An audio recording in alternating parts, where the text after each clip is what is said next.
I think we can all agree that Super Mario is a nice game, but you know what is missing?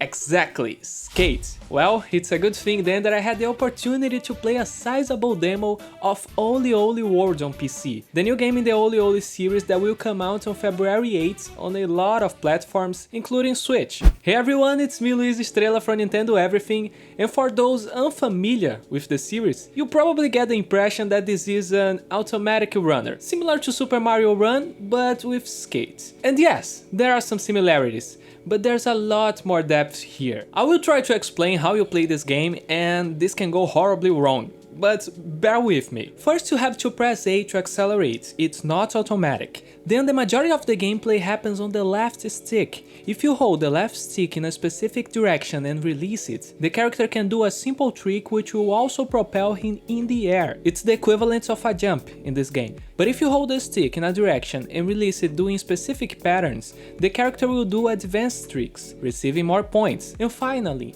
for grinding and wall riding, you also just move the stick in a direction and release it at the end. Now, you see, when all those elements come together, you have the amazing gameplay of OlliOlli World. Each action can be linked in a certain way to create an amazing chain of combos. I was really impressed. I didn't expect how much I would enjoy this game, but it came to a point that I had to stop myself from playing because I wouldn't have time to do this preview. You know, the kind of game that you can play for hours without even realizing how much time has passed?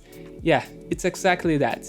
After the first levels, when you learn most of the tricks necessary, the game starts to shine with a constant feeling of satisfaction in each level. When you manage to make a combo with different tricks at a crazy speed, it's amazing. And the level design is really good. Rarely I was frustrated with something on my way. After a huge section with grinding, wall riding and jumps, there's always a straight section with a checkpoint for a pause. It's also a good thing that retries are instantaneous. I must admit that by the third world I was a bit overwhelmed with how many mechanics were available to me, but with enough patience and practice, it's totally possible to get better. Because even though there's a lot of options and tricks, you don't have to use all of them. Like a good platformer, it's easy to just finish the levels and progress through the game. The real challenge lies on different paths and collectibles. I was talking about Mario earlier, but maybe a better analogy would be with Sonic. That's kind of gameplay where you're always trying to build speed, with different paths and a ridiculous high level of replayability. The difference is that there are no bosses or enemies here,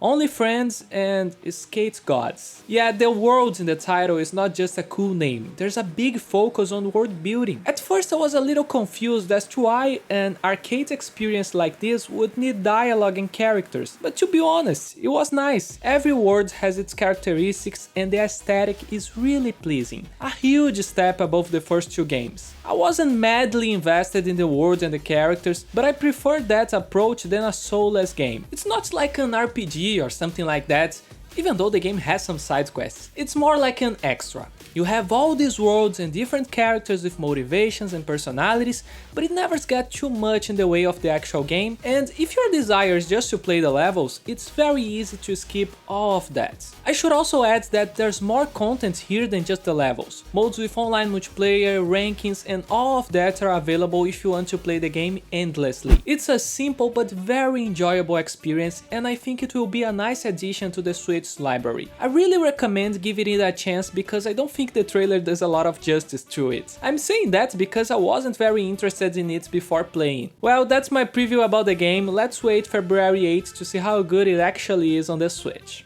Until next time, bye!